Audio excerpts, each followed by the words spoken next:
In 2020, a team of archaeologists working in southern Mexico uncovered something that shouldn't have existed. A platform nearly a mile and a half long, larger by volume than Egypt's Great Pyramid, buried under farmland and forest for 3,000 years. It predates every Maya city you've ever heard of by centuries. And when the team searched for what should have been standing at the center of a project this massive, a palace, a throne, a tomb built for whoever commanded thousands of laborers to move that much earth, they found nothing. No ruler, no royal residence, no evidence that anyone was in charge at all. For a civilization famous for its god kings, that's not a footnote. That's a contradiction the textbooks can't easily explain. Somewhere between a handful of wandering families and the glittering cities of Tikal and Chichen Itza, something happened that historians are only now beginning to understand. And it starts with a monument that was hiding in plain sight for 3,000 years. To understand why that missing king matters, you have to understand what archaeologists thought they knew about how the Maya world began. For most of the 20th century, the story was simple, almost tidy. Small farming villages appear in the tropical lowlands of Mexico and Central America, sometime around 1000 BC. Slowly, generation by generation, they grow. Populations rise, chiefs become kings, villages become towns, and towns become the city-states that would eventually build the pyramids of Tikal, the observatories of Chichen Itza, the temples every tourist photograph tries and fails to capture in full. It's a gradual, orderly story, the kind of story that makes intuitive sense. Civilization as a slow climb, one careful step at a time, each generation building a little higher than the last. And for decades, it was the accepted timeline, taught in universities, printed in textbooks, repeated in documentary after documentary. The problem is that the ground itself never agreed with it. The site is called Aguada Fenix, sitting in the Mexican state of Tabasco, near the western edge of what we now call the Maya region. For years, nobody paid it much attention. Farmers worked the land. Cattle grazed across what looked, to the naked eye, like nothing more than gently rolling terrain, a low, unremarkable rise in an otherwise flat landscape. There was nothing on the surface to suggest that beneath the grass and scrub was one of the largest deliberately constructed monuments in the ancient Americas. What changed the picture was a technology most people associate with self-driving cars and video game engines, not archaeology. Lidar, light detection and ranging, works by firing millions of laser pulses from an aircraft toward the ground below. Most of those pulses hit leaves and branches and bounce back immediately, but enough of them slip through the gaps in the canopy to strike the actual ground. And by measuring the time each pulse takes to return, researchers can build an extraordinarily precise three-dimensional map of the terrain, one that effectively erases the forest and leaves only the land, and anything humans built on top of it behind. When archaeologist Takeshi Inomata and his team pointed a LiDAR survey at Aguada Fenix, what came back stopped them cold. Buried under what had looked like ordinary countryside was a platform with edges too straight, too deliberate, too geometrically precise to be anything nature could have produced on its own. Nearly a mile and a half in length, 400 meters wide. A structure so enormous that standing on one edge, you can just barely make out the other, the distance blurring into haze. Excavation confirmed what the laser scans had suggested. This wasn't a hill, it was a plateau raised 10 to 15 meters above the surrounding land, built entirely by human hands, layer upon layer of packed earth and clay, stacked with a level of coordination that implied something the traditional timeline had no room for: organized, large-scale labor, at a scale nobody expected this early in Maya history. And then came the dates, with no inscriptions, no writing of any kind carved anywhere into the structure, because writing, as far as the archaeological record shows, hadn't yet been developed in this part of the world. The team had to rely on a different kind of evidence: charcoal, burnt organic material buried deep within the platform's layers, the kind of residue radiocarbon dating can pin down with real precision, measuring the slow decay of carbon isotopes trapped inside. The results placed construction at Aguada Fenix beginning around 1100 BC, continuing in phases until roughly 800 BC, 300 years before the earliest Maya settlements the old timeline predicted. Centuries before anything resembling a city, a king, or a hierarchy was supposed to exist in this region at all. It's worth sitting with the scale of what that number actually means, because scale is easy to state and hard to picture. The platform required an estimated 4 million cubic meters of earth, more raw material than the Great Pyramid of Giza, moved not with wheeled carts or draft animals, neither of which existed yet in the ancient Americas, but by hand, basket by basket, across a construction timeline of roughly 2 centuries. 10 to 13 million individual days of human labor, according to researchers' calculations, poured into a monument that predates the very civilization historians assumed had built it. This is the moment archaeology quietly rewrote its own rulebook.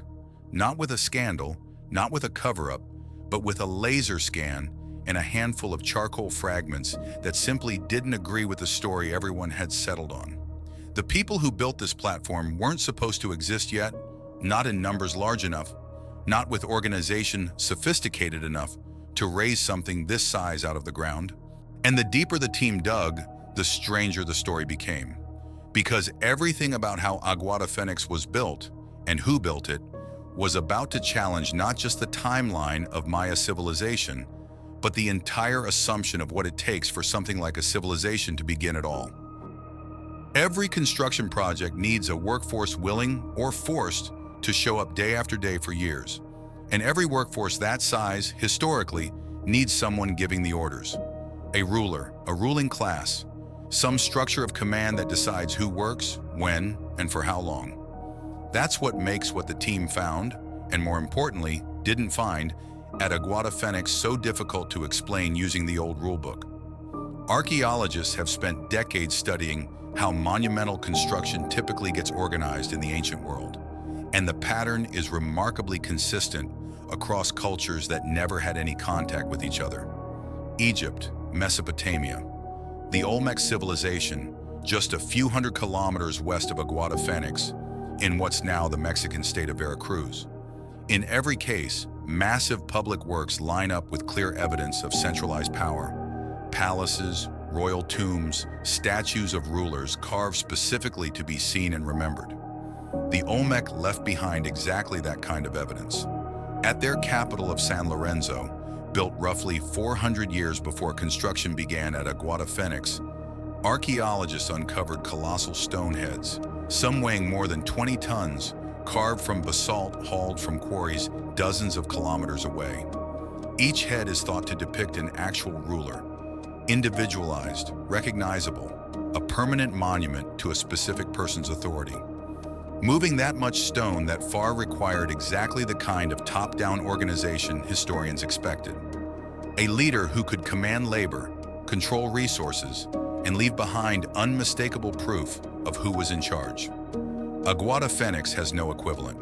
Not one carved face, not one throne room, not one tomb positioned with the kind of ceremonial prominence a ruler's burial would demand. The team searched extensively, deliberately, in the locations where evidence of elite power usually turns up first. What they found instead was almost defiantly ordinary. A single carved stone sculpture discovered near the platform's edge, depicting not a king, not a god, not a warrior, but a peccary, a wild pig-like animal native to the region. Modest, naturalistic. Nothing about it announces power the way a colossal head announces power. That absence forced archaeologists to reconsider a question that sounds almost too obvious to ask, and yet nobody had seriously tested it before. Does monumental construction always require a king to organize it? Or could a community, loosely connected, without centralized authority, without a single figure commanding obedience, somehow coordinate a project of this scale on its own? The evidence buried inside the platform itself offers a clue, and it's one of the more remarkable discoveries to come out of this excavation. Digging into cross-sections of the structure, researchers found that the fill wasn't uniform. It was divided into thousands of individual cells, each one roughly 1 to 2 meters wide, separated by thin walls of stacked stone. And within each cell, the color of the packed earth differs. Greens, blues, reds, blacks, sourced from different locations around the site.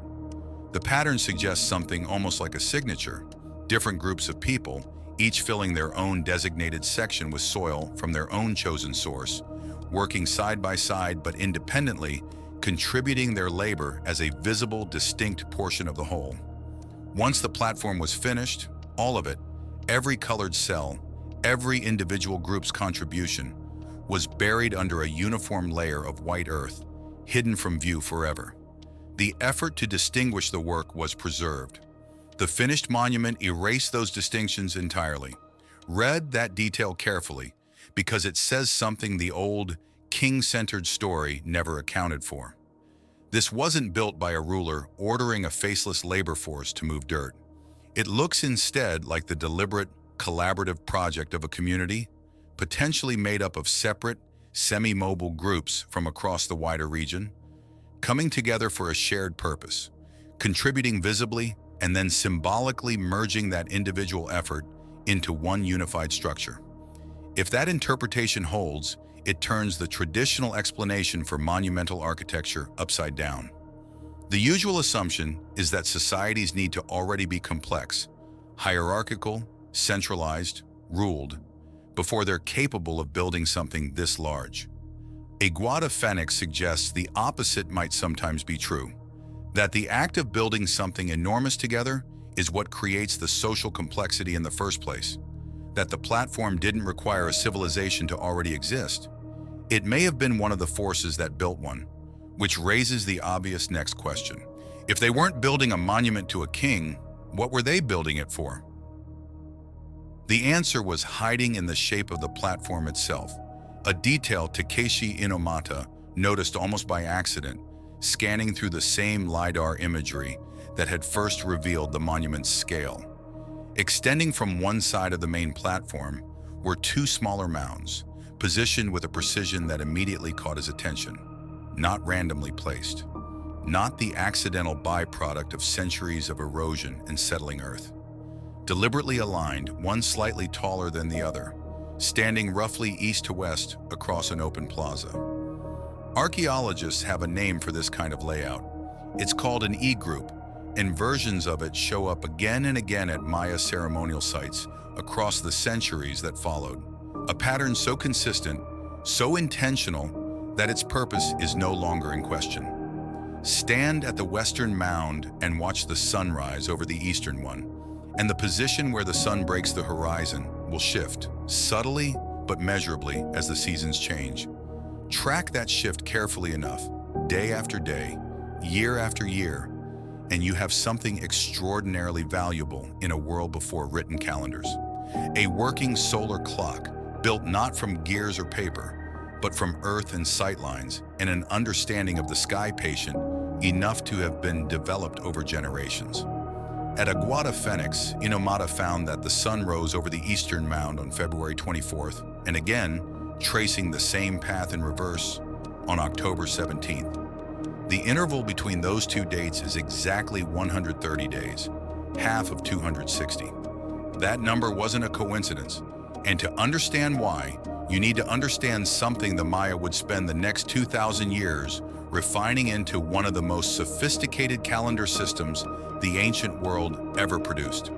The sacred round, sometimes called the Tzolk'in, ran on a 260-day cycle, built from the combination of 20 named days and 13 numbered cycles running in parallel. It governed rituals, marked auspicious dates, structured the rhythm of religious and agricultural life for every Maya civilization that followed. Finding that same underlying number, 260, or precisely half of it, embedded in the architecture at Aguada Fenix, built more than 1,000 years before the earliest confirmed Maya writing, suggests something remarkable. The intellectual framework the Maya would later become famous for, the astronomy, the mathematics, the obsession with tracking time in cycles nested within cycles, didn't arrive fully formed alongside kings and cities and hieroglyphic script. Its foundations were already being laid here, carved into the landscape itself, by people who had no writing system yet to record what they'd figured out. This reframes what Aguada Fenix actually was. Not a city, in the sense of a place where thousands of people live their daily lives. The team found no evidence of permanent residential neighborhoods, no dense clusters of ordinary homes spread across the platform. What they found instead points to something closer to a pilgrimage site, an open-air temple and gathering ground, accessed by 4 massive ramps positioned at the platform's edges, each wide enough for 10 people to climb side by side. The scale of what those ramps could accommodate is difficult to overstate. Researchers estimate the platform and its surrounding plazas could have held gatherings numbering in the thousands, possibly tens of thousands, at a single time. People converging from scattered, semi-mobile communities across the wider region for shared ceremonies tied to the movement of the sun and the turning of the agricultural year. And buried at the heart of that ceremonial complex, along the precise center line running between the 2 astronomical mounds, excavators found something that offers a final quiet piece of evidence about what these gatherings actually involved.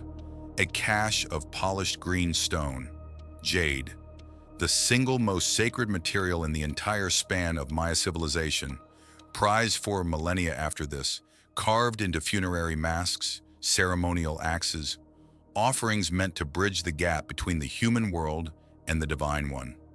One piece had been shaped into a tool with a deliberately sharpened point, its function later confirmed by comparison to well-documented Maya ritual practice.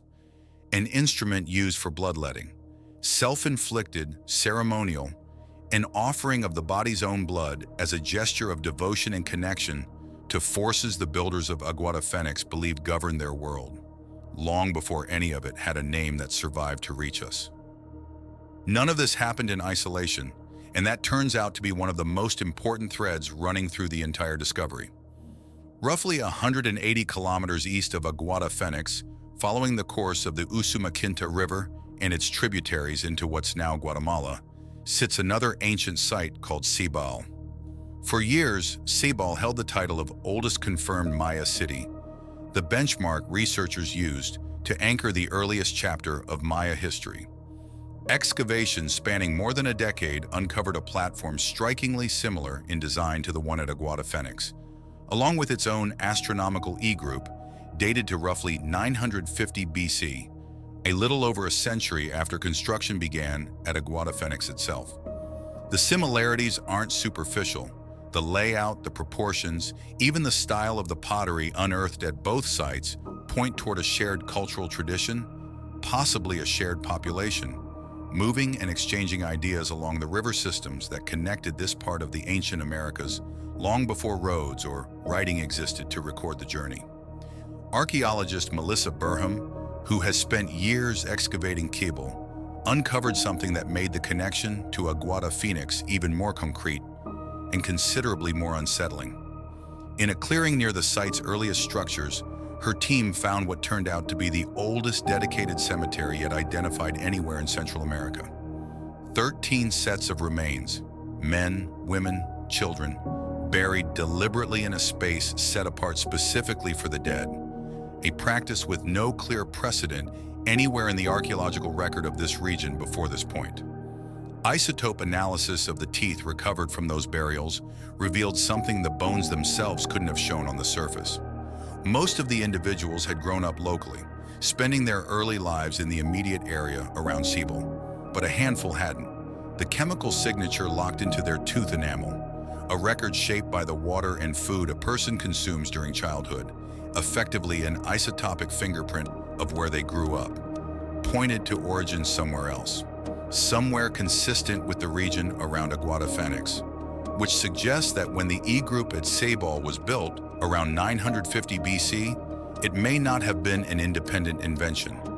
It may have arrived with people, migrants, or perhaps traveling ritual specialists, carrying ideas about cosmology, calendar keeping, and ceremonial architecture from the older site further west, and planting them in new soil 180 kilometers away.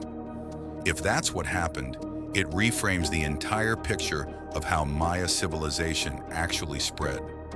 Not as dozens of isolated communities independently arriving, at the same architectural and astronomical ideas by coincidence.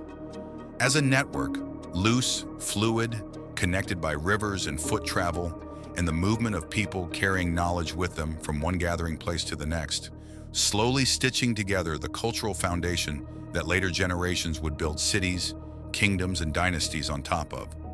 There's a further connection worth tracing, and it points even further back than Aguada Fenix itself. 400 kilometers to the west, in the coastal lowlands of what's now the Mexican state of Veracruz, the Olmec civilization had already been constructing monumental platforms of their own for centuries by the time Aguada Fenix broke ground. At their capital, San Lorenzo, archaeologists have identified a raised plateau built using an estimated 8 million cubic meters of fill, twice the volume of Aguada Fenix, elevating the city more than 70 meters above the surrounding plain, a defense against seasonal flooding as much as a statement of ambition. Comparing Lidar scans of both sites side by side, researchers noticed something striking. San Lorenzo's platform shares the same basic layout as Aguada Fenix, a rectangular plaza, causeways extending from the southern edge, the same underlying architectural logic, executed on a slightly different scale a few centuries earlier. The implication is difficult to avoid. Whoever built Aguada Fenix wasn't working from a blank slate. They appear to have been drawing directly on ideas already established by their Olmec neighbors to the west, borrowing the concept, adapting it, and then, in a detail that matters more than it first appears, deliberately choosing not to replicate everything that came with it. Because the one thing Aguada Fenix's builders left out of their version was the part the Olmec had built their entire political system around: the king. That single omission, the absence of a ruler in a landscape where every neighboring culture had one, turns out to be the thread that connects everything discovered at Aguada Fenix into a single, coherent argument about how civilizations actually begin. And it runs directly against an assumption most people carry without ever examining it. The conventional wisdom, repeated in textbook after textbook for the better part of a century, treats social complexity as a precondition for monumental achievement. First, a society develops hierarchy: chiefs, then kings, then priesthoods and bureaucracies capable of organizing labor at scale. Only once that structure exists, the theory goes, can a civilization turn its attention toward building something as ambitious as a pyramid, a platform, a monument meant to outlast the people who raised it. Complexity comes first. Construction follows. Aguada Fenix suggests the sequence might sometimes run in the opposite direction entirely. Consider what the evidence actually shows, laid out together rather than piece by piece. A monument requiring millions of labor hours, built by people who left behind no residential city, no palace, no burial marking a person of unusual status. Distinct work groups, visible in the color-coded fill of the platform's interior, apparently laboring side by side without any single figure directing them from above. An astronomical alignment sophisticated enough to track the solar year with real precision, built by people who hadn't yet developed writing to record what they understood about the sky. And 180 kilometers away, evidence that the ideas embedded in this project didn't stay contained to one place. They traveled, carried by people migrating along river networks, taking root in new communities that would go on to build the first confirmed Maya cities. Put those pieces together, and a different explanation starts to take shape. Perhaps it wasn't a king who summoned a civilization into being at Aguada Fenix. Perhaps it was the opposite. Loosely organized, semi-mobile groups, farmers, foragers, communities without fixed settlements or centralized leadership, came together for a shared purpose: tracking the sun, marking the turning of the agricultural seasons, gathering periodically at a site significant enough to be worth the enormous, sustained effort of building something monumental together. And it was that shared act of construction, not a ruler's decree, but a collective project requiring coordination, negotiation, and sustained cooperation across dispersed communities, that may have been the actual engine forging the social structures Maya civilization would later be built on. The organization didn't produce the monument. The monument may have produced the organization. This is worth sitting with for a moment because it reframes something people rarely stop to question about how any civilization takes shape. We tend to imagine complexity arriving first. Someone seizes power, imposes order, and only then does anything ambitious get built beneath their authority. Aguada Fenix offers a quieter and in some ways more remarkable possibility. That sometimes the ambition comes first. That people can choose collectively and without anyone forcing them to build something larger than any individual life could justify. And that the very act of doing it together is what teaches a scattered population how to function as something more unified than a collection of separate families. None of this means every civilization followed the same path, or that kings and hierarchy weren't, eventually, exactly how Maya society organized itself. They were. Within a few centuries of Aguada Fenix falling out of use, the classic hallmarks of Maya civilization we recognize today began appearing across the region. Inscribed writing, dynastic rulers, city-states locked in generations of rivalry and alliance, the kind of centralized hierarchical power structures the old timeline had assumed were present from the very beginning. But knowing that the beginning looked different, that somewhere in the deep past of this civilization, an enormous sacred undertaking was accomplished by people working together without anyone commanding them to, changes how you understand everything that came after. The kings, when they finally arrived, weren't the origin of Maya ambition. They inherited it. They stepped into a tradition of monumental cooperation that had already been running for centuries, and then, gradually, they claimed credit for having invented it. That's not a small correction to a footnote in an old textbook. That's a different origin story entirely, for one of the most sophisticated civilizations the ancient world ever produced. Before we move forward, I want to take a moment and then get right back into it. If you've stayed with this video through the platform, through the missing king, through the jade and the calendar, and the long river network connecting sites hundreds of kilometers apart, you're clearly someone who wants the version of history that hasn't been simplified for a textbook chapter. That's exactly the kind of curiosity this channel was built around, and we put out videos like this one every single day.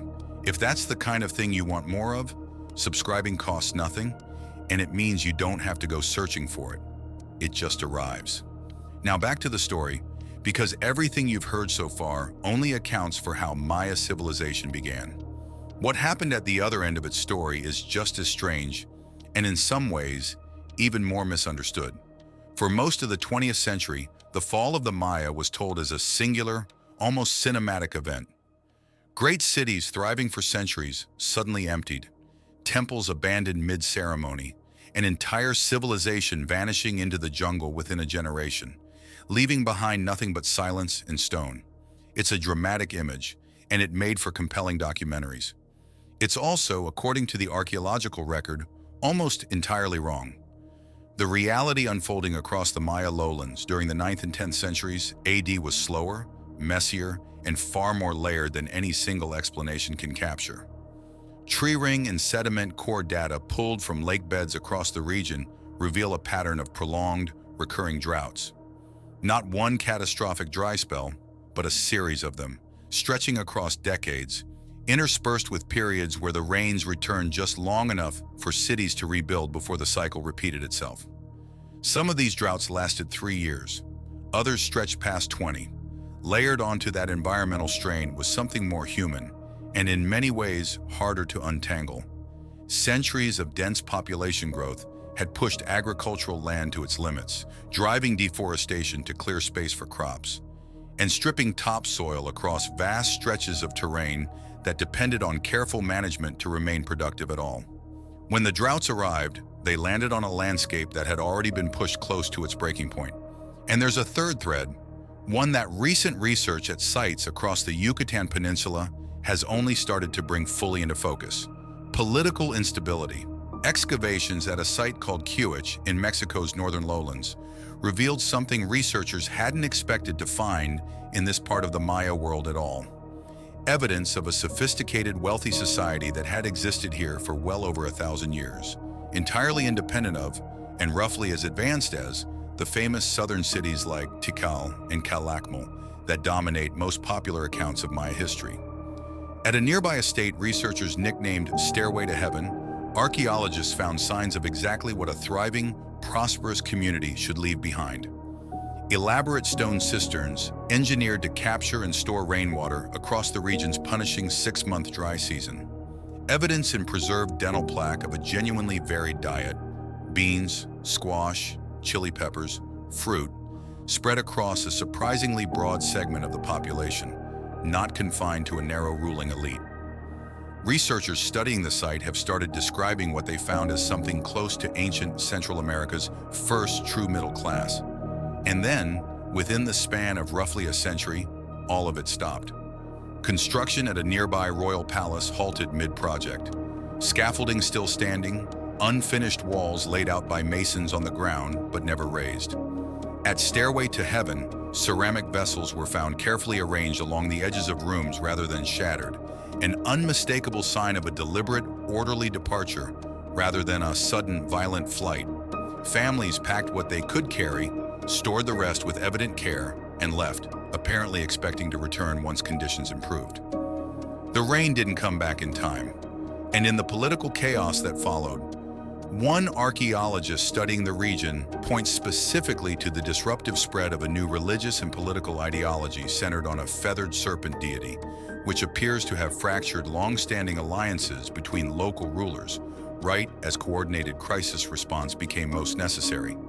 An entire regional society, every bit as sophisticated as its more famous southern counterparts, quietly folded back into the landscape. Not because anyone destroyed it, because nobody came home.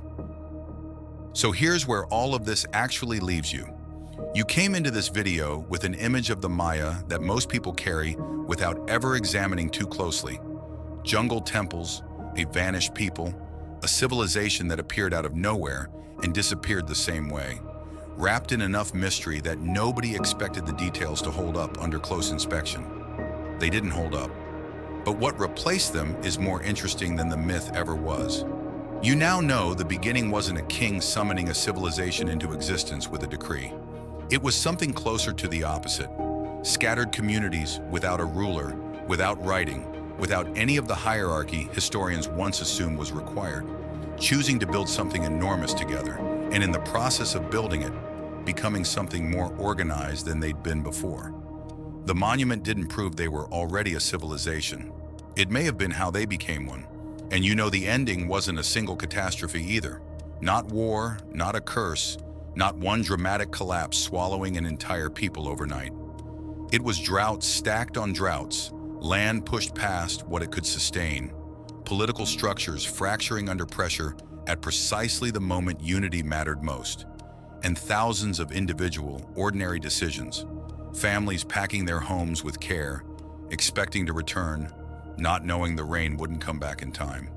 Here's the part worth carrying with you longest though, because it's the piece most documentaries leave out entirely. The Maya were never a footnote that closed. Communities across southern Mexico, Guatemala, Belize, and beyond continued speaking Maya languages. Following calendars their ancestors calculated centuries before any European ship reached this coastline.